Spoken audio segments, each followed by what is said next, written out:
નમસ્કાર વિદ્યાર્થી મિત્રો, આજે આપણે ડિજિટલ એજ્યુકેશનના માધ્યમ દ્વારા ઇંગ્લિશ શીખવા જઈ રહ્યા છે. ત્યારે સૌથી વધારે મોટાભાગના વિદ્યાર્થીઓના મનમાં એક જ પ્રશ્ન થતો હોય છે કે ગુજરાતીમાં તો આન્સર ખબર છે, પણ એ આન્સરને ઇંગ્લિશમાં સાચી રીતના કેવી રીતના ટ્રાન્સલેટ કરવો. સાચી વાત છે.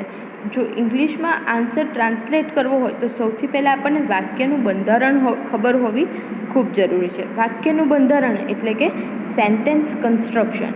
સેન્ટેન્સ કન્સ્ટ્રક્શન કોઈપણ વાક્ય છે એમાં મુખ્ય 3 ભાગ હોય છે, જેમ કે સબ્જેક્ટ, વર્બ અને ઓબ્જેક્ટ. આપણે સબ્જેક્ટ જોઈએ તો સબ્જેક્ટ એટલે શું? તો સબ્જેક્ટ એટલે કે કર્તા. કર્તા એટલે કે ક્રિયાનો કરનાર. એને ઇંગ્લિશમાં કહીએ છીએ ડુઅર ઓફ ધ એક્શન. હવે સબ્જેક્ટ વાક્યમાંથી કેવી રીતના શોધાય? તો ગુજરાતીમાં કોણ અને ઇંગ્લિશમાં હુ, આ બંનેથી પ્રશ્ન પૂછતા આપણને આન્સર તરીકે જે શબ્દ મળશે એને સબ્જેક્ટ કહીશું. જો આ રીતના ના યાદ રાખવું હોય તો કોઈ પણ ક્રિયા થઈ છે એ કોના દ્વારા થઈ છે એ આપણે શોધી લઈએ તો પણ આપણને સબ્જેક્ટ ઇઝીલી મળી જશે. ઓકે, એક્ઝામ્પલ છે, the teacher is teaching English. Teacher English શીખવાડી રહ્યા છે. હવે હુથી પ્રશ્ન પૂછીશું તો હુ ઇઝ ટીચિંગ ઇંગ્લિશ, તો આન્સર મળશે ટીચર. તો એ ટીચર શું થઈ ગયું? સબ્જેક્ટ. તો વાક્યમાં આપણને સબ્જેક્ટ ઓળખતા આવડી જાય. હવે નેક્સ્ટ છે વર્બ. વર્બ એટલે શું? તો આપણી ભાષામાં કહીએ તો ક્રિયા. ગ્રામરની ભાષામાં ક્રિયાપદ. એન્ડ ઇંગ્લિશમાં શું કહેવાશે એને? An action. એક્ઝામ્પલ જોઈએ તો રન, પ્લે, ઈટ, રીડ, વોચ, લર્ન, ટીચ, રાઇટ એક્સેટ્રા. ઘણા બધા ક્રિયાપદ ઇંગ્લિશ ભાષામાં છે. હવે ક્રિયાપદ છે એ 3 ફોર્મમાં હોય છે. એક તો એનું મૂળ રૂપ એટલે કે આપણે અહીંયા જે દેખી રહ્યા છીએ એ. સેકન્ડ છે એનું પાસ્ટ ફોર્મ. પાસ્ટ ફોર્મ એટલે કે એનું ભૂતકાળનું રૂપ. અને થર્ડ છે પાસ્ટ પાર્ટિસિપલ એટલે કે એનું ભૂતકૃદંતનું રૂપ. આગળ આવશે આપણને આ 3 રૂપનો ઉપયોગ કેવી રીતના કરવાનો એ. તો અત્યારે આપણે જોઈએ કે વર્બ એટલે કે ક્રિયા અને આ બધા ક્રિયાપદ છે. તો વાક્યમાં આપણને સબ્જેક્ટ ઓળખતા આવડી ગયું, વર્બ ઓળખતા આવડી ગયું. બરાબર છે. હવે આપણે નેક્સ્ટ મૂવ ઓન કરીએ ઓબ્જેક્ટ તરફ. ઓબ્જેક્ટ એટલે શું? તો ઓબ્જેક્ટ એટલે કે કર્મ. કર્મ એટલે શું? તો એક્શન ઓફ ધ વર્બ. હવે વાક્યમાં કર્મ કેવી રીતના ખબર પડશે આપણને? તો જ્યારે પણ વાક્યમાં શું અથવા તો વોટથી પ્રશ્ન પૂછતા જે આન્સર મળશે એને કહેવાય ઓબ્જેક્ટ. તો અહીંયા એક્ઝામ્પલ જોઈએ છે, વી લાઈક ચોકલેટ્સ. અમને ચોકલેટ્સ ગમે છે. ઓકે, વોટથી ક્વેશ્ચન પૂછો તો શું ક્વેશ્ચન બનશે? What do we like. અમને શું ગમે છે? તો આન્સર મળશે વી લાઈક ચોકલેટ્સ. આપણને આન્સરમાં શું મળ્યું? તો ચોકલેટ્સ. તો ચોકલેટ્સ શું થઈ ગયું? એ આપણું ઓબ્જેક્ટ બની ગયું. તો વાક્યમાં જ્યારે પણ સૌથી વધારે સબ્જેક્ટ, વર્બ અને ઓબ્જેક્ટમાં કન્ફ્યુઝન થતું હોય છે, એ તમે બેઝિક વસ્તુ છે, એક્ટિવ પેસિવથી લઈને દરેકમાં આ આવશે. તો આપણને આ વસ્તુ ઓળખતા આવડી ગયું. હવે આપણે નેક્સ્ટ મૂવ ઓન કરીએ છીએ કાળ તરફ. કાળ એટલે શું? તો આપણે વાક્યમાં કયા કાળનો ઉપયોગ કરવાનો હોય છે. બરાબર છે. તો કુલ કાળ 12 છે. 12માંથી 9 કાળ મિનિમમ તમને આવડવા જોઈતા હોય. બાકીના ગ્રામરમાં ઉપયોગ નથી થતો, પણ સેન્ટેન્સ બનાવવામાં ને એમાં ઉપયોગ થાય છે. તો સૌથી પહેલાં આપણે જોઈએ તો સિમ્પલ પ્રેઝન્ટ ટેન્સ, જેને ગુજરાતીમાં કહેવાય છે સાદો વર્તમાન કાળ. સાદા વર્તમાન કાળનો ઉપયોગ, એનો ક્યાં ઉપયોગ કરી શકાય? તો સૌથી પહેલાં છે રોજિંદી ક્રિયા દર્શાવવા માટે. આપણે જે રોજબરોજ ક્રિયા કરતા હોઈએ એ દર્શાવવા સાદા વર્તમાન કાળનો ઉપયોગ થાય છે. બીજું તો ટેવરૂપી ક્રિયા દર્શાવવા. આપણને કોઈ કામ કરવાની આદત છે, ટેવ છે, તો એના માટે પણ કયા કાળનો ઉપયોગ કરીશું? સાદા વર્તમાન કાળનો. ઓકે, એક્ઝામ્પલ જોઈએ, Radhika gets up at 6 AM daily. Radhika રોજ સવારે 6 વાગે ઉઠે છે. તો આ શું હતી? તો રોજિંદી ક્રિયા થઈ કે રોજ એ 6 વાગે ઉઠે છે. તો એના માટે આપણે કયા કાળનો ઉપયોગ કર્યો? Simple present. નેક્સ્ટ છે my grandmother performs aarti every day. મારા દાદીમાં રોજ આરતી કરે છે. એવરી ડે એટલે કે રોજ, એટલે શું બતાવે છે? રોજિંદી ક્રિયા. નેક્સ્ટ છે આઈ ટેક ટી. હું રોજ સવારે ચા પીઉં છું. એવરી મોર્નિંગ મને આદત છે ચા પીવાની, હું ચા પીઉં છું. તો આ ત્રણ કાળ તમે શબ્દ દેખશો તમે વાક્ય, તો શું ખબર પડશે કે ત્રણ રોજિંદી ક્રિયા અથવા તો ટેવ દર્શાવે છે. હવે એને તમે ઓબ્ઝર્વ કરશો તો ઉપરના બે વાક્ય છે એમાં તમે દેખશો તો ગેટ્સ અને પરફોર્મ્સ, એમાં મેં એસ મૂક્યો છે વર્બને. અને જે નેક્સ્ટ સેન્ટેન્સ છે આઈ ટેક ટી, એમાં ટેક એ એસ વગરનું રૂપ છે, એટલે કે વર્બને એસ કે ઈએસ કંઈ મૂક્યું છે નહીં. તો અહીંયા તમને કન્ફ્યુઝન થવું જોઈએ કે અહીંયા ઉપરના બંને વર્બમાં એસ મૂક્યું છે અને નીચે કેમ એસ નથી. તો એનો એક નિયમ છે, જ્યારે પણ આપણને પ્રોનાઉનનું ટેબલ ખબર છે અને પ્લુરલ અને સિંગ્યુલર, કે ફોર એક્ઝામ્પલ આઈ તો એનું પ્લુરલ શું થશે? વી. યુ તો યુ, અને હી શી ઇટ, અથવા તો કોઈ પણ નામ હોય તો એનું પ્લુરલ થશે ધે. બરાબર છે?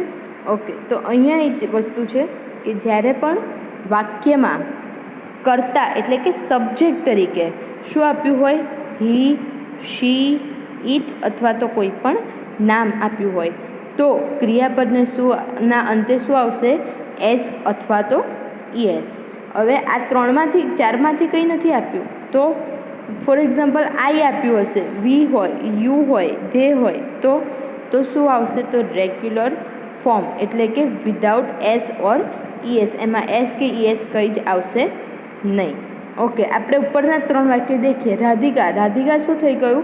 તો કોઈ પણ નામ થઈ ગયું. તો એની નેમ છે તો વર્બને શું આવશે? એસ અથવા તો ઈએસ. તો મેં એસ મૂક્યો છે. નેક્સ્ટ છે માય ગ્રેન્ડમધર છે, તો એના માટે આપણે શું યુઝ કરીશું? તો શી યુઝ કરીશું. શીમાં જોડે આવશે એસ અથવા તો ઈએસ. પણ આઈ છે તો આઈ જોડે હંમેશા એસ કે ઈએસ વગરનું રૂપ, એટલે કે મેં એનું મૂળ રૂપ ટેક મૂક્યું છે. બરાબર છે? હવે કન્ફ્યુઝન થાય કે એસ ક્યાં મૂકવાનું અને ઈએસ ક્યાં મૂકવાનું. તો એના માટે પણ એક નિયમ છે કે જ્યારે પણ વાક્યના અંતે ડબલ એસ, એસએચ,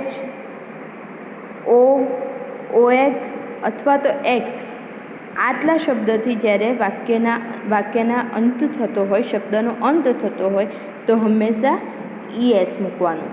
અહીંયા એક્ઝામ્પલ છે બ્લેસ છે તો એનું શું છે? તો આ શબ્દનો અંત ડબલ એસથી થાય છે તો બ્લેસીસ. વિશ તો વિશેષ, વોશ તો વોશિસ. ઇન શોર્ટ આટલા શબ્દો છે એનાથી અંત થતો હોવો જોઈએ. આ બધાને આપણે સફિક્સ કહીશું. સફિક્સ એટલે કે વાક્યના અંતે, શબ્દના અંતે મુકાતા શબ્દ એટલે કે સફિક્સ. બરાબર છે? ફોક્સ તો ફોક્સીસ, બોક્સ તો બોક્સીસ, ફિક્સ તો ફિક્સીસ. ઓકે. ઉપર એક્ઝામ્પલ જોઈએ તો શી ગોઝ ટુ ટેમ્પલ. બરાબર? તો ગો છે તો એને ઈએસ મૂક્યું છે. કેમ? કારણ કે ઓ છે. બરાબર? એના શબ્દના અંતે ઓ આવ્યું છે તો એની પાછળ ઈએસ મૂક્યું છે. પણ ટેક છે તો ટેકની પાછળ એસ મૂક્યું છે. કેમ? કારણ કે આ શબ્દના અંત આટલા શબ્દથી થતો નથી. ઓકે. હજુ એક એક્ઝામ્પલ છે એ આપણે જોવું છે અત્યારે, કે ક્રિયાપદના અંતે સી પ્લસ વાય હોય તો સી પ્લસ વાય એટલે કે કોન્સોનન્ટ પ્લસ વાય. હવે આપણને કોન્સોનન્ટ અને વોવેલ ખબર છે. કોન્સોનન્ટ એટલે કે વ્યંજન અને વોવેલ એટલે કે સ્વર. વોવેલ કયા કયા છે ઇંગ્લિશમાં? ટોટલ 5 છે. કયા? એ, ઈ, આઈ, ઓ અને યુ. હવે આ 5 જે વોવેલ્સ છે એના સિવાયના બાકીના શબ્દ છે એ શું છે? તો વ્યંજન છે. એને ઇંગ્લિશમાં આપણે કહીશું કોન્સોનન્ટ્સ. તો ક્રિયાપદના અંતે કોન્સોનન્ટ પ્લસ વાય હોય તો એ નીકળી જશે અને શું બનશે?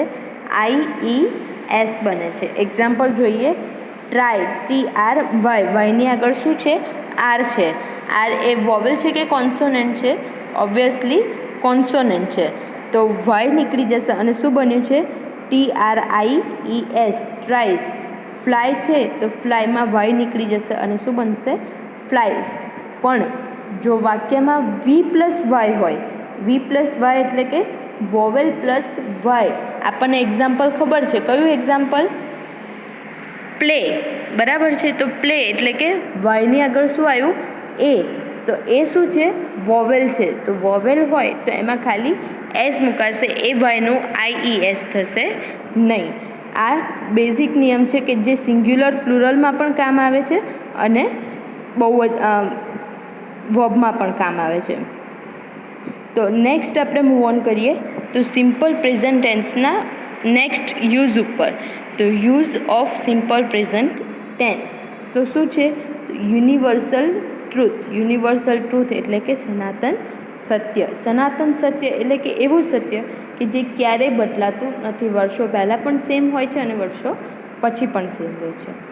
તો એક્ઝામ્પલ જોઈએ. The sun gives us light and heat. સૂર્ય આપણને પ્રકાશ અને ગરમી આપે છે. એ ક્યારેય બદલાવાનું છે? ના. નેક્સ્ટ એક્ઝામ્પલ છે the moon shines at night. ચંદ્ર રાત્રે ચમકે છે. The earth moves round the sun. પૃથ્વી સૂર્યની આસપાસ ગતિ કરે છે. તો આ એવા બધા વાક્ય થઈ ગયા. The sun rises in the east. Right. સૂર્ય કઈ દિશામાં ઉગે છે? પૂર્વ દિશામાં. The sun sets in the west. સૂર્ય પશ્ચિમમાં આથમે છે. બરાબર. Earth revolves round the sun. એટલે કે આ બધા જે છે એ કેવા છે? તો ક્યારેય બદલાય નહીં એવા સેન્ટેન્સ છે. તો એના માટે આપણે શેનો ઉપયોગ કરીશું? તો સિમ્પલ પ્રેઝન્ટ ટેન્સ. નેક્સ્ટ છે ગાણિતિક કે વૈજ્ઞાનિક નિયમ કે સિદ્ધાંત સૂચવવા માટે. ગાણિતિક અને વૈજ્ઞાનિક એટલે શું? તો એ પણ નિયમ ક્યારેય બદલાતા હોતા નથી. આપણને ખબર હોય કે 2 + 2 કેટલા થાય? 4 થાય. એ ક્યારે પણ ચેન્જ થવાનું છે? ના. ઓકે. એક્ઝામ્પલ જોઈએ. A zero is a figure. Light travels in a straight way. આ વિજ્ઞાનનો નિયમ થઈ ગયો કે પ્રકાશ છે એ હંમેશા સીધી દિશામાં સીધા માર્ગે ગતિ કરે છે. એ ક્યારેય ચેન્જ થવાનું નથી. Water boils at 100 degree Celsius. પાણી છે એ હંમેશા 100 ડિગ્રી સેલ્સિયસથી વધારે ગરમ થતું નથી. 2 and 2 makes 4. તો આ બધા સેન્ટેન્સ એવા છે કે જે વિજ્ઞાન અને ગણિતના નિયમ અને સિદ્ધાંત સૂચવે છે, જે ક્યારે પણ ચેન્જ થતા નથી. ઓકે. તો ફર્સ્ટ યુઝ કયો હતો? રોજિંદી ક્રિયા એટલે કે ટેવરૂપી ક્રિયા દર્શાવવા માટે. સેકન્ડ યુઝ છે એનો યુનિવર્સલ ટ્રુથ એટલે કે સનાતન સત્ય દર્શાવવા માટે. થર્ડ યુઝ છે એનો ગાણિતિક કે વૈજ્ઞાનિક નિયમ કે સિદ્ધાંત સૂચવવા માટે. ઓકે. નેક્સ્ટ ક્યારે યુઝ થાય છે simple present tense?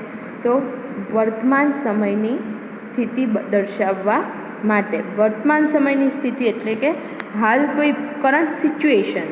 Okay. Current situation માટે પણ સિમ્પલ પ્રેઝન્ટ ટેન્સનો યુઝ થાય છે. એક્ઝામ્પલ જોઈએ. Delhi is the capital of India. તો દિલ્હી એ શું છે?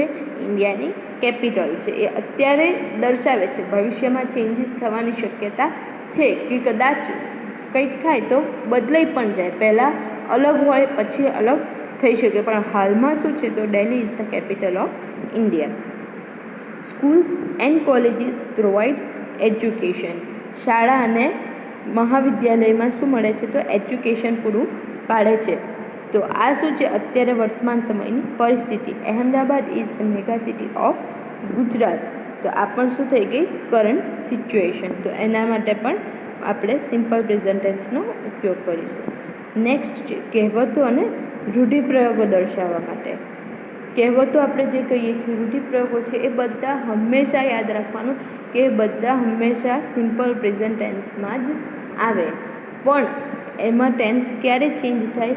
કે જ્યારે આપણે કોઈના પર એપ્લાય કરતા હોઈએ એ વસ્તુ, ત્યારે એનું ટેન્સ આપણે આપણી રીતના ચેન્જ કરી શકીએ છીએ. Four example, honesty is the best policy. હવે આ જે વાક્ય છે એનું ટેન્સ ક્યારેય ચેન્જ નહીં થાય. કેમ? For example, honesty was the best policy or honesty will be the best policy. એવું ક્યારેય થશે નહીં.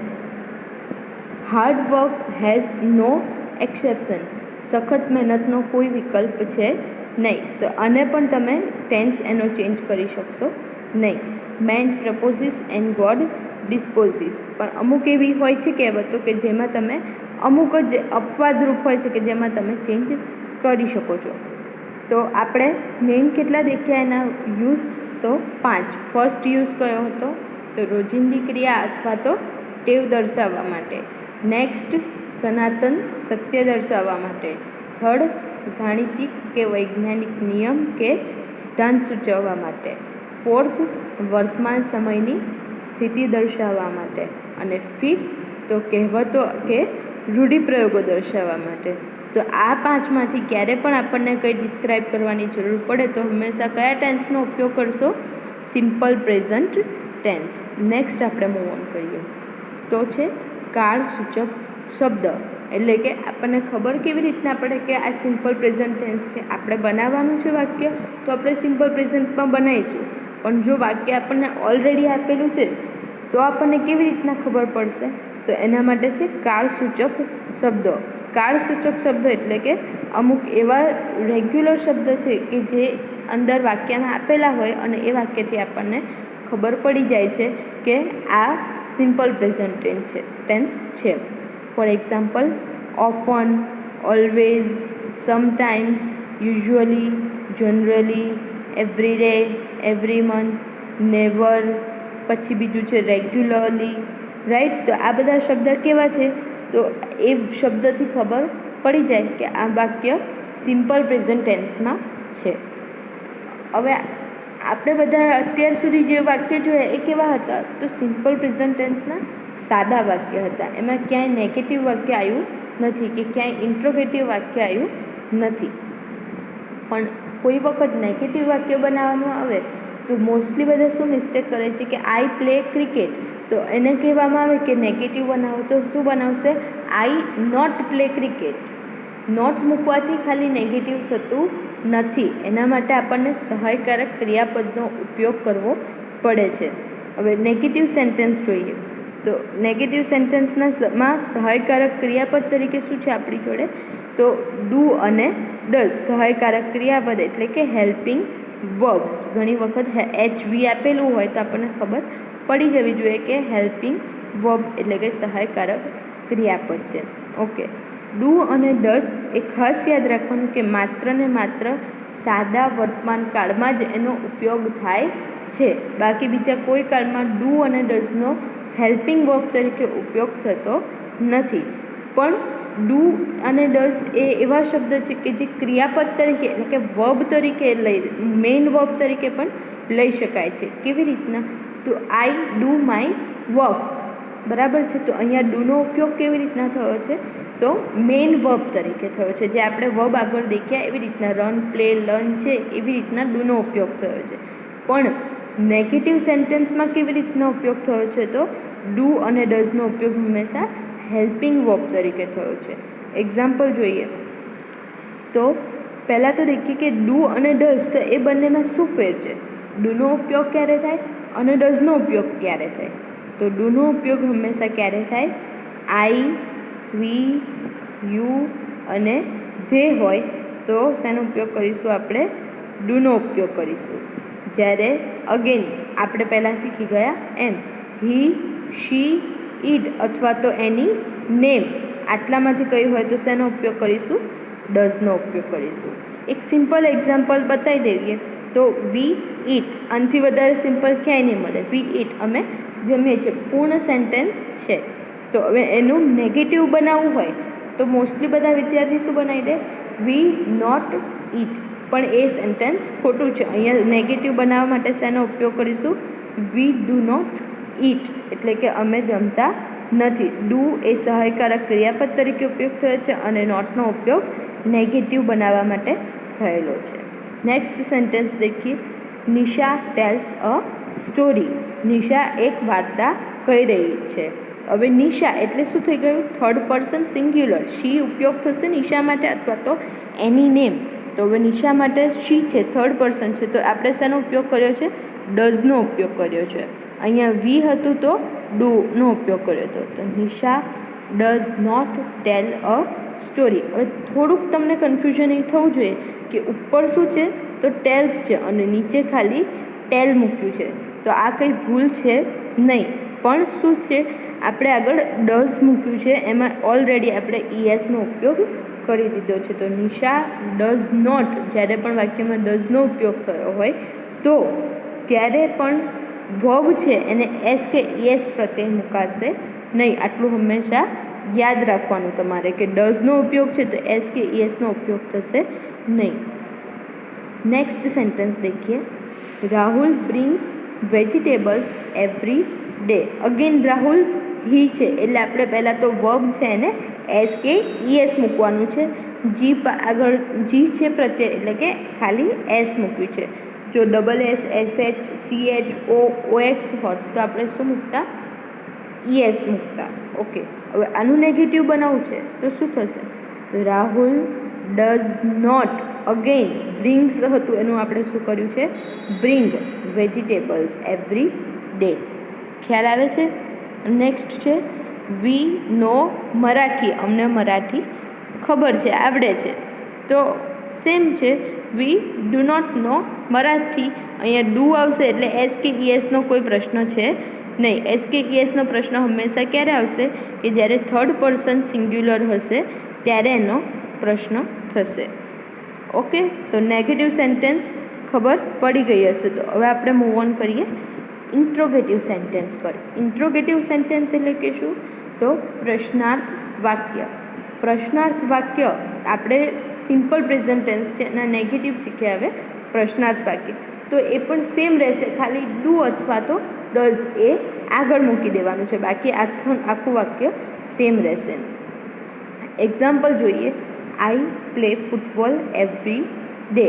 હું રોજ ફૂટબોલ રમું છું. હવે પ્રશ્નાર્થ બને તો શું હું રોજ ફૂટબોલ રમું છું? બરાબર છે. તો શું બનશે? આઈ છે એની માટે ડુનો ઉપયોગ કર્યો છે, તો do I play football every day. ખ્યાલ આવ્યો?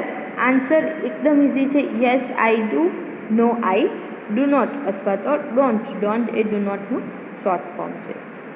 નેક્સ્ટ સેન્ટેન્સ છે Chirag writes a diary. Chirag diary લખે છે. ચિરાગ થર્ડ પર્સન છે એટલે આપણે અહીંયા એસનો ઉપયોગ કર્યો છે. તો હવે એસ છે તો શું કરીશું? ચિરાગ થર્ડ પર્સન છે તો ડઝનો ઉપયોગ કરીશું. તો ડઝ ચિરાગ, અગેન ડઝ આવી ગયું છે તો ક્રિયાપદને એસ અથવા તો ઈએસ મુકાશે નહીં. તો does Chirag write a diary. Clear? Answer આપીશું યસ હી ડઝ અથવા તો નો હી ડઝન્ટ. એકદમ ઇઝી વાક્ય છે, એકદમ ઇઝીલી સમજ પડી જાય એવી રીતના છે. હવે મિક્સ સેન્ટેન્સીસ જોઈએ, એટલે કે સિમ્પલ, નેગેટિવ અને ઇન્ટ્રોગેટિવ. આ ત્રણ જોઈએ. Birds fly in the sky. Birds આકાશમાં ફ્લાય કરે છે. ઓકે, તો એનું ઇન્ટ્રોગેટિવ સેન્ટેન્સ શું બનશે? તો બર્ડ્સ. હવે અહીંયા એક વધારે અગત્યની વાત ધ્યાનમાં રાખવાની છે કે જો આપણને ખાલી બર્ડ આપ્યું હોત તો એના માટે આપણે યુઝ કરતા ઈટ. તો બર્ડ હોત તો શું બનતું? ફ્લાઇઝ. બરાબર? Bird flies in the sky. પણ અહીંયા બર્ડ્સ એટલે કે બહુવચન છે તો એના માટે શું થઈ જશે? ધે. બરાબર છે? તો એના માટે આપણે ડુનો ઉપયોગ કરીશું. બહુવચન છે એટલા માટે હંમેશા બહુવચન હોય તો ડુનો ઉપયોગ થાય. તો ઇન્ટ્રોગેટિવ સેન્ટેન્સ શું બનશે? તો do birds fly in the sky. Okay, next negative બનાવીએ તો શું બનશે? Birds do not fly in the sky.